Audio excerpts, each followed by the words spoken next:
ইলা মিত্র একজন বীরশ্রেষ্ঠ বামপন্থী নেতা এবং তেভাগা আন্দোলনের অন্যতম নেত্রী ছিলেন।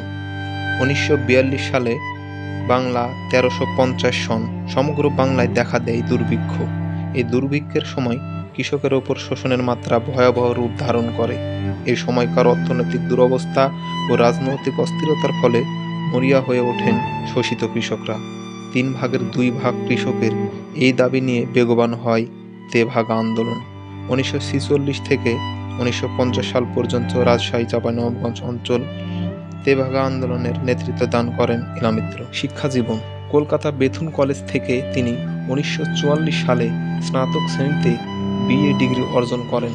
পরে ১৯৫৮ সালে কলকাতা বিশ্ববিদ্যালয় থেকে বাংলা সাহিত্য ও সংস্কৃতি বিষয়ে এমএ ডিগ্রি লাভ করেন। পড়াশোনা করার সময় নারী আন্দোলনের মধ্য দিয়ে তার রাজনীতিতে প্রবেশ। মহিলা আত্মরক্ষা সমিতি নামক সংগঠনের মাধ্যমে নারী আন্দোলনের এই কাজ করতে করতে তিনি মাত্র ১৮ বছর বয়সে ভারতীয় কমিউনিস্ট সদস্যের পদ লাভ করেন। ১৯৫০ আদিবাসী সাঁওতাল ও বর্গা চাষিদের ন্যায্য অধিকার আদায়ের আন্দোলনে পুলিশের সাথে সংঘর্ষ হয়। পুলিশের হাতে গ্রেফতার হন ইলা মিত্র। ১৯৫৪ সালে যুক্তফ্রন্ট সরকার তাকে প্যারোলে মুক্তি দেন। তিনি কলকাতায় চলে যান, আর দেশে ফেরেননি।